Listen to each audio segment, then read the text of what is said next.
Ibu yang terkasih dalam Tuhan, senang sekali kita akan melanjutkan bersama akan pembahasan kita tentang seminggu bersama Sang Gembala.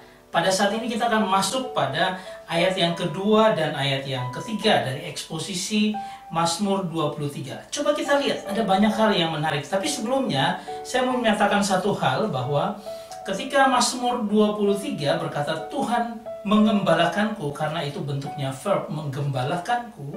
Jadi belum ada predikat Tuhan adalah gembala. Tapi ketika Yohanes pasal 10 ayat 11 menyatakan, akulah gembala yang baik. Nah, itu kata benda gembala itu muncul karena Yesus mempredikatkan dirinya sebagai gembala. Sehingga itu menjadi Yesuslah gembala yang baik. Nah, menggembalakan di Mazmur 23 dan dia menyatakan dirinya adalah gembala, maka Yesus mau menyatakan sebenarnya bahwa dia adalah Tuhan. Dialah yang menggembalakan Israel ketika zaman Yakub maupun dengan Daud. Ya, ini perlu kita melihat bahwa Allah itu luar biasa di dalam Kristus ketika dia katakan, akulah gembala yang dulu itu memimpin Daud, akulah gembala yang baik itu. Saudara, kita akan melihat bagian yang terpenting nih di ayat 2 dan ayat yang ketiga.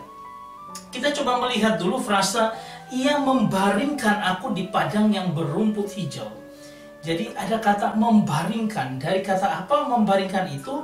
Sebenarnya kata membaringkan dari kata yarbiseni, yang artinya to stretch, meregangkan otot. Saya membayangkan bahwa ketika saya bekerja dengan luar biasa di luar rumah, di kantor dan sebagainya, mungkin juga petani dan sebagainya, mereka mengalami hal ini. Ketika mereka dalam kecapean seperti itu, kemudian pulang ke rumah, lalu dia begitu penat tubuhnya, lalu akhirnya diregangkan dengan cara tidur di dipan yang bagaimanapun juga atau biasa tempat tidurnya, itu akan menjadi sesuatu kenikmatan yang luar biasa. Karena apa? Stretch, kita meregangkan otot kita dan merasa kekuatan yang luar biasa masuk dalam diri kita. Ada sesuatu yang segar yang masuk dalam kehidupan kita. Itulah yang Tuhan katakan mengenai aku yang akan membaringkan, artinya membawa rest, membawa istirahat itu dalam kehidupan kita. Dan tidak tanggung-tanggung bahwa tempat kita untuk beristirahat itu dipenuhi dengan makanan yang segar, yaitu apa? Di padang yang berumput hijau. Jadi Tuhan menempatkan kita untuk rest, istirahat dari segala kepenatan kita. Tuhan tidak membuat kita supaya tidak bekerja, tetapi Dia membiarkan kita bekerja, tetapi Dia memberikan istirahat yang luar biasa. Dan itu apa? Dikatakan di padang yang berumput hijau. Artinya apa? Sebenarnya itu merupakan satu bagian daripada apa yang Tuhan sediakan bagi kita. Ketika kita berusaha, Tuhan memberikan penghiburan dengan apa? Menyediakan berkat dalam kehidupan kita. Nah, kata membaringkan ini adalah bentuk kata kerja hilfil, artinya apa? Itu merupakan satu refleksi dalam kehidupan kita. Ketika Tuhan sudah memberikan kita rest, memberikan istirahat, ketika Dia memberikan tubuh kita meregang dan kita merasa istirahat yang luar biasa kita dapatkan, itu harus kita refleksikan dengan Tuhan. Oh Tuhan, Engkau itu baik. Engkau yang memimpin hidupku dan memberikan rest atau istirahat dalam kehidupanku. Dan kalau kita melihat dua hal ini, membaringkan itu memberikan rest dan di tempat yang khusus, yaitu yang berumput hijau. Kenapa kita harus khawatir akan hidup kita? Kita tidak punya lagi alasan untuk merasa khawatir, ya, sehingga kita bisa menyerahkan hidup kita dalam tangan Tuhan yang luar biasa.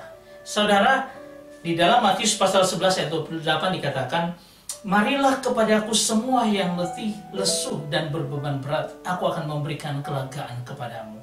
Itu yang Tuhan katakan, supaya apa? Dia mau menggambarkan seluruh apa yang Dia sampaikan 1000 tahun sebelum Yesus hadir di dunia ini, ketika Raja Daud menyatakan bahwa aku akan memberi kelegaan, aku akan memberi istirahat kepadamu.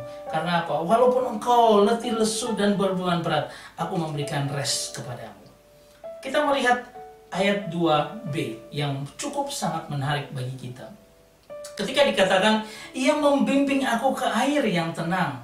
Ya, kata membimbing dari kata Ibrani yenahaleni, yang artinya apa? Dia memimpin dan mengarahkan, ya, dan membawa kesegaran kepada kita. Karena apa? Dia memimpin ini kepada air yang tenang.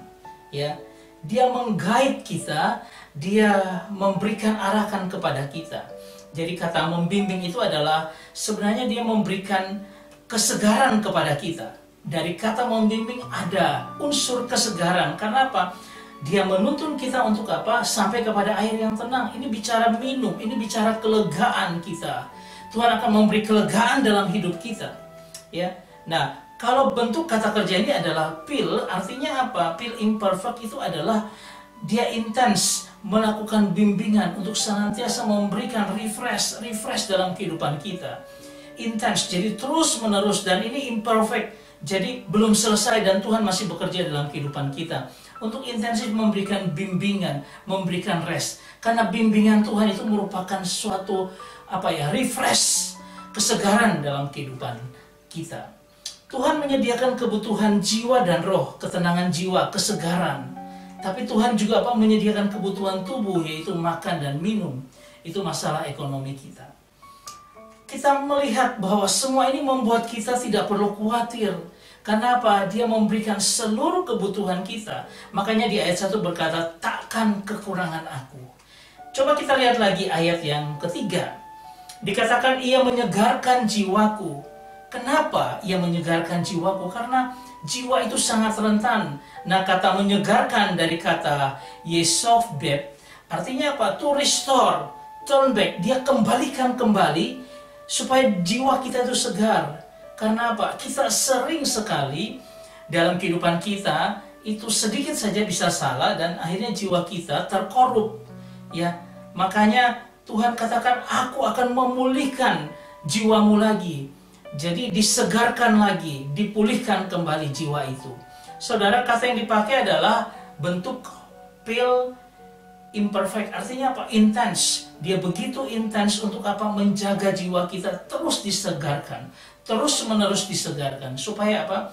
Kita dipulihkan, turn back, kita dikembalikan lagi. Ya, karena masalah jiwa itu sangat-sangat luar biasa. Kita harus hati-hati karena dikatakan dalam Amsal 4 ayat 23, jagalah hatimu dengan segala kewaspadaan, karena dari situlah terpancar kehidupan. Hati ini harus dijaga dengan luar biasa. Dan itu yang Tuhan lakukan dengan terus memulihkan akan semuanya ini. Dia pulihkan setiap sehari dalam kehidupan kita untuk apa? Membawa penyegaran pada jiwa kita. Bagian yang kedua, yang bagian B, 3B, dikatakan ia menuntun di jalan kebenaran karena namanya.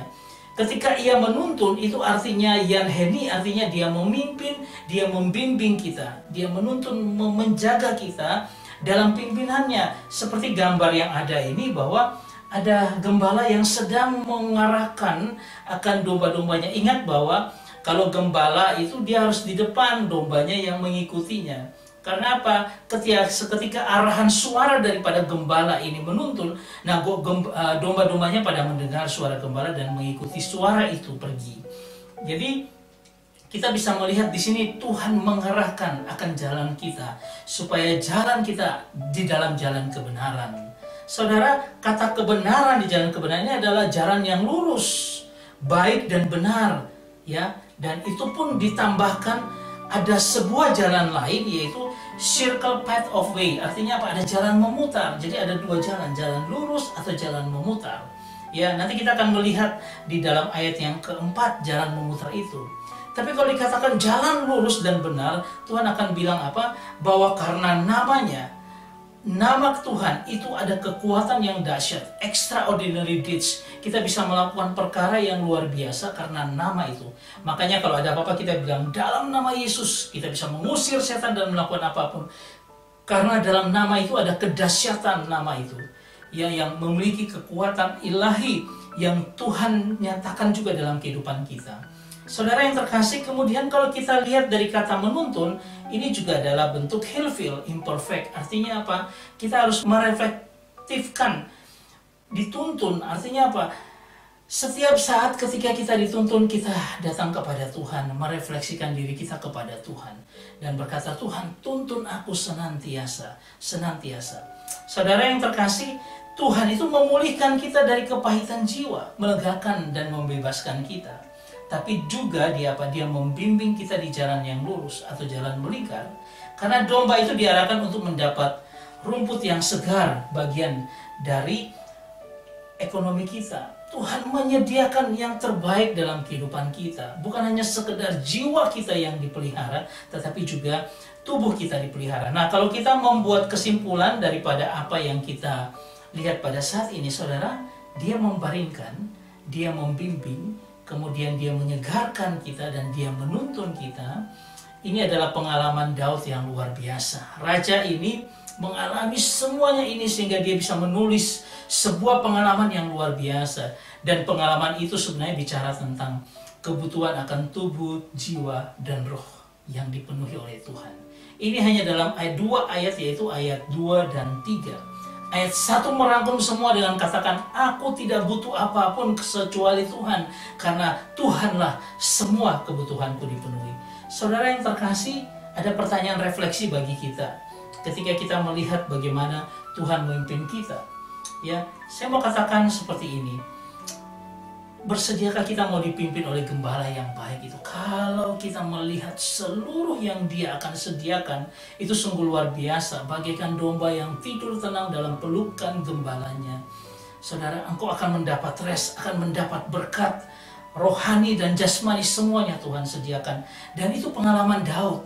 Dan biarlah pengalaman Daud yang sudah melihat bahwa dia gembala yang baik itu boleh menuntun seluruh kehidupan kita juga menjadi domba-domba yang taat kepada gembala itu. Saya berharap apa yang saya bagikan ini menjadi berkat dalam kehidupan kita dan menjadikan kita domba-domba yang dipimpin Tuhan melalui berbagai macam apapun yang kita hadapi, tapi gembala itu tetap menuntun dan menjaga, memelihara akan kehidupan kita. Tuhan memberkati kita semua. Amin.